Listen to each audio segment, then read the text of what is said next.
అందరికీ నమస్తే అండి. అసెంబ్లీ దగ్గర జగన్మోహన్ రెడ్డి ఓవర్ యాక్షన్ మామూలుగా లేదు. ప్రజాస్వామ్యము పద్ధతుల గురించి జగన్మోహన్ రెడ్డి చెప్తుంటే దేంతో నవ్వాలో మాకు అర్థం కావట్లేదు. ఒకసారి మనోడు ఓవర్ యాక్షన్ కూడా వినిపిస్తాను, ఒకసారి వినండి.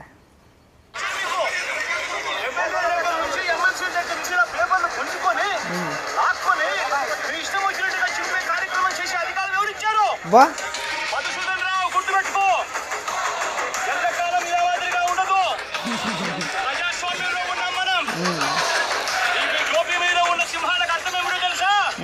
అధికారంలో ఉన్న వాళ్ళకు సెల్యూట్ కొట్టడం కాదు, ప్రజాస్వామ్యాన్ని కాపాడడం కోసం మీరున్నారు. అబ్బా, నీకు తెలుసా అసలు ఆ టోపీల మీద ఉన్న 3 సింహాలకి అర్థం నీకు తెలుసా అసలు? చాలా రోజుల తర్వాత నీ నోటంట ప్రజాస్వామ్యం అనే మాట నీ నోటంట వింటుంటే నవ్వుతుంది నిజంగా. అధికారంలో ఉన్నంతసేపు రాలిపోయావు, పెద్ద పెద్ద మాటలు పెద్ద పోటుగాళ్ళ మాట్లాడు. నా ఇంటికి పీకలేరు, నా ఇంటికి పీక్కోలేరు, చంద్రబాబు నాయుడుకి అసలు నథింగ్, 30 ఏళ్ళ కాలం పాటు మనమే అధికారంలో ఉంటాము. ఓడిపోయి కట్టగరి నెల కూడా కాలే, ఇంకా అప్పుడే ప్రజాస్వామ్యం గుర్తుకొచ్చేసింది, అప్పుడే వార్నింగ్లు వచ్చేస్తుంది. నీ వల్ల ఊడిని ఇంటికి ఏకముక్క తెగదు, నీ వల్ల మళ్ళీ చెప్తున్నావు, నీ వల్ల ఏకముక్క తెగదు. నువ్వు పెద్ద పెద్ద అరిచేసి పెద్ద పూలుగల్లో వార్నింగ్లు ఇచ్చేసిన బొచ్చేమవదు. ముందు అధికారులకి గౌరవం ఇవ్వడం నేర్చుకో, తర్వాత వార్నింగ్లు ఇచ్చేది. కానీ పోటుగాడే వార్నింగ్లు ఇచ్చేస్తున్నాను, మధుసూదన్ రావు ఏంటి ఏమైంది బొక్క, ఏం కాదు. అక్కడ కూడా కొంతమందిని తీసుకెళ్ళిపోయి ఏకంగా నలకండ వాళ్ళు మెల్ల వేసుకొని వార్నింగ్లు ఇచ్చేస్తున్నాడు. ఎవరికైనా వార్నింగ్లు ఇచ్చేసేది, దేనికి వార్నింగ్లు ఇచ్చేసేది? పట్టుమని 4 ముక్కలు మాట్లాడాలి కానీ మనం వార్నింగ్లు ఇచ్చేయాలి. దీన్నే ఓవర్ యాక్టింగ్ అంటారు, అత్తే అంటారు దీన్నే. అసెంబ్లీలోకి వెళ్ళి తగలాడు, ఏం తగలాడతావో అక్కడికి వెళ్ళి మాట్లాడు. పెద్ద పెద్ద వార్నింగ్లు ఇచ్చాడమే పెద్ద పెద్ద పోటుగల్లాగా. నీ సినిమా అయిపోయింది, నీ సినిమా కాలిపోయిందన్న. నీకు 11 స్థానాలు మాత్రం, నువ్వు సాధారణ ఎమ్మెల్యేవి, నువ్వు ఒక సాధారణ ఎమ్మెల్యేవి. మళ్ళీ మళ్ళీ చెప్తున్నాను, 100 సార్లు చెప్తా. నువ్వు ఒక సాధారణ ఎమ్మెల్యేవి, అసెంబ్లీలోకి వెళ్ళు, నీ ఆర్డర్ ప్రకారం ఏదో ఒక మూల సీట్ కేటాయింతారో ఆ మూల తగలాడు, నీకు అవకాశం వచ్చినప్పుడు లెగిసి మాట్లాడు. అంతవరకే తప్పితే నువ్వు పెద్ద మొగోళ్ళకి వెళ్ళి పెద్ద పెద్ద వార్నింగ్లు ఇచ్చాక బాగోదు. అర్థమైందా? ఇలాంటి ఓవరాక్షన్లు చేస్తేనే లోపలేస్తారు. అతి మాట ఏదో రకంగా మళ్ళీ అతి చెయ్యాలి, పెద్ద రచ్చ చెయ్యాలి. అసెంబ్లీలోకి వెళ్ళి మాట్లాడడం చేత కాదు, కానీ బయట మాత్రం రచ్చ చేసేయాలా.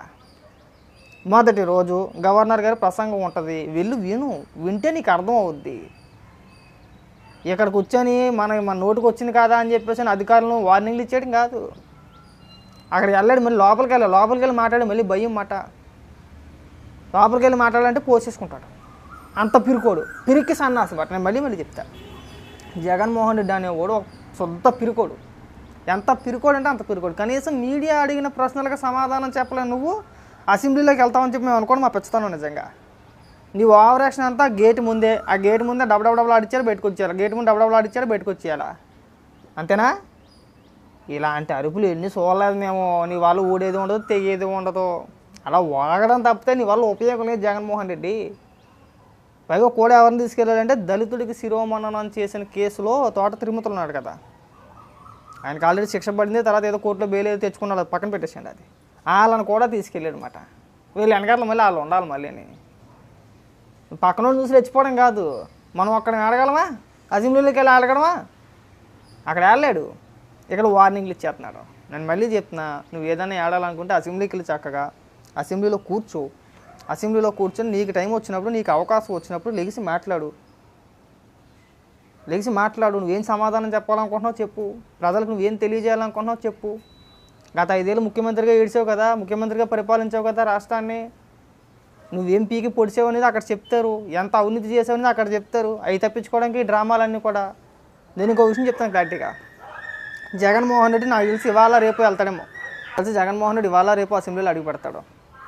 ఏదో ఒక వంకతో, నాకు అవకాశం ఇవ్వలేదనో, నన్ను మాట్లాడనివ్వలేదనో, మమ్మల్ని అదన్నారనో ఇదన్నారనో, ఏదో ఒక వంకతో అసెంబ్లీ ఎగ్గొట్టే ప్రయత్నం చేస్తాడు. 5 ఏళ్ళు అసెంబ్లీకి రాకుండా ఉండడానికే ప్రయత్నం చేస్తాడు. ఇప్పుడు చేసే రచ్చ దానికోసమే. ఎందుకంటే ఈ 2 రోజుల తర్వాత జగన్మోహన్ రెడ్డికి సుక్కలు చూపిస్తారు అసెంబ్లీలో. అడిగిన ప్రశ్నలకి జగన్మోహన్ రెడ్డి సమాధానం చెప్పాలి, అవకాశం కల్పిస్తారు. ప్రభుత్వం మాట్లాడినప్పుడు, ప్రభుత్వం తరపు నుంచి మంత్రులు మాట్లాడినా, ముఖ్యమంత్రి మాట్లాడినా, ఎవరు మాట్లాడినా, గత ప్రభుత్వం మీద ఆరోపణ వచ్చినప్పుడు దానికి సమాధానం గత 5 ఏళ్ళు ముఖ్యమంత్రిగా చేసాడు కాబట్టి ఖచ్చితంగా సమాధానం చెప్పాలి. దానికి ఏడలేడు సమాధానం. ఎందుకంటే మనోడికి స్క్రిప్ట్ ఉండాలి. స్క్రిప్ట్ లేకపోతే ఏది ఏడలేడు. చేతిలో పేపర్ ముక్కలు ఏంది, అక్షరం ముక్క నోటని రాదు బయటికి కదా. అందుకు ఎగ్గొట్టే ప్రయత్నం అన్నమాట. నేను మళ్ళీ 100% చెప్తా, జగన్మోహన్ రెడ్డి అసెంబ్లీలో అడుగు పెట్టరు. ఇవాళ రేపు వస్తాడంతే. ఏదో వంకెట్టి అసెంబ్లీ ఎగ్గొట్టే ప్రయత్నమే చేస్తాడు. మనం చూసాం కదా ఇంతకుముందు కూడా. కాబట్టి పెద్ద పెద్ద అరుపులు ఏం అరిసే మాకు. నువ్వు ఒక కామెడీ జోకర్ లెక్క, నువ్వు జోకర్ లాగా ఉండు. పెద్ద యాక్టింగ్ చేసి పెద్ద పెద్ద ఓఆర్ఎస్లు ఇచ్చి పెద్ద పెద్ద కేకలు వేసే మాకు. పద్మనాభసింహ అన్నట్టే పెద్ద మధుసూదన్ రావు ఏ నువ్వు ఓఆర్ఎస్ని తాగలెట్టాలి కానీ. ఎల్లవా వెళ్ళి పని చూసుకో. అసెంబ్లీకి సరిగా వెళ్ళి అప్పుడే నెల అవ్వలేదు. చంద్రబాబు నాయుడు గారు ముఖ్యమంత్రి అయ్యి నెల దాటిందంతే. ముఖ్యమంత్రిగా ప్రమాణ స్వీకారం చేసి నెల దాటింది. అప్పుడే గిలగిలాడిపోతున్నావు. అప్పుడు ఏం జరిగిపోయిందని చెప్పేసి నువ్వు గిలగిలాడిపోతున్నావు. మాకు అర్థం కావట్లా. అన్నీ అబద్ధాలే. నీ బతికే ఒక ఫేకు. నువ్వు ఒక ఫేకు, నీ పేరు ఒక ఫేకు, మతం ఫేకు, కులం ఫేకు, అన్నీ ఫేకే. నీ బతికే ఒక ఫేకు. ఎవరికి వార్నింగ్ ఇచ్చేస్తున్నావు. అధికారులు పేరు పెట్టి పిలిచేసి వార్నింగ్ ఇచ్చేస్తున్నావు. రోజులు ఎప్పుడు ఒకేలాగా ఉండవు. అది నీకు తెలియాలి. గతంలో మన అధికారంలో ఉన్నప్పుడు విరవీగిపోయాం కదా. అప్పుడు తెలుసుంటే ఈరోజు ఈ స్థాయికి వచ్చి ఉండకూడేం కదేమో. అప్పుడు తెలీదా? వ్యవస్థలన్నీ మన చేతిలో పెట్టేసుకొని మన ఇష్టానుసారంగా ఆడించేసాం కదా. వాళ్ళొచ్చి వార్నింగ్లు ఇచ్చేస్తున్నారు పెద్ద పనుల్లాగా. సిగ్గని పెంచట్లేదు అసలు కొంచెం కూడా. మొదటి రోజే కదా. ఇంకా గవర్నర్ ప్రసంగం అయిన తర్వాత సరే ఏది ఏడుతున్నారు లేని చెప్పి అనుకోవచ్చు. అది కూడా లేదు. వెళ్ళి కూర్చొని విందామనే ఇది లేదు. అక్కడికి వెళ్ళి అడ్డుకుంటానన్నాడు. అడ్డుకో వెళ్ళు. ఎత్తి బయటపడేస్తారు. నువ్వు అపోజిషన్ లీడర్ కూడా కాదు, సాధారణ ఎమ్మెల్యేవి. నువ్వు చాలా ఓవర్ యాక్షన్ చేస్తున్నావు. ఓవర్ యాక్షన్ తగ్గించుకుంటే మంచిది. ఓవర్ యాక్షన్ చేయకుండా అందరిలాగే వెళ్ళి ఒక మూలన కూర్చొని నీకు అవకాశం వచ్చింది, ఖచ్చితంగా నీకు అవకాశం ఇస్తారు. మాట్లాడే అవకాశం ఖచ్చితంగా నీకు కల్పిస్తారు. కల్పించినప్పుడు చక్కగా లేచి నువ్వేమి ఆడాలనుకున్నావు, నువ్వేం చెప్పాలనుకున్నావు అది చెప్పు. అది మానేసి ఇలాంటి పెద్ద పెద్ద ఉపన్యాసాలు పెంట మాటలు మాట్లాడమాట. చాలా చండాలంగా ఉంటుంది. అర్థమైందా? మళ్ళీ చెప్పమంటావా? నేను మళ్ళీ చెప్తాను. ఒక సాధారణ ఎమ్మెల్యేగా అసెంబ్లీలో అడుగుపెట్టి కూర్చొని నీకు అవకాశం వచ్చినప్పుడు మాత్రమే మాట్లాడు. పెద్ద పోటుగాళ్ళగా నువ్వు పెద్ద పెద్ద కేకలే మాకు ఇక్కడ. అది గుర్తుపెట్టుకో బాగా. నీకు అవకాశం వచ్చింది, ఖచ్చితంగా నీకు అవకాశం ఇస్తారు. మాట్లాడే అవకాశం ఖచ్చితంగా నీకు కల్పిస్తారు.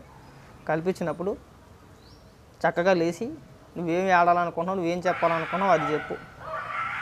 అది మానేసి ఇలాంటి పెద్ద పెద్ద ఉపన్యాసాలు పెంట మాటలు మాట్లాడమాట. చాలా చండాలంగా ఉంటుంది.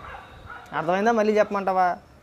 నేను మళ్ళీ చెప్తాను. ఒక సాధారణ ఎమ్మెల్యేగా అసెంబ్లీలో అడుగుపెట్టి కూర్చొని నీకు అవకాశం వచ్చినప్పుడు మాత్రమే మాట్లాడు. పెద్ద పోటుగాళ్ళగా నువ్వు పెద్ద పెద్ద కేకలే మాకు ఇక్కడ. అది గుర్తుపెట్టుకో బాగా.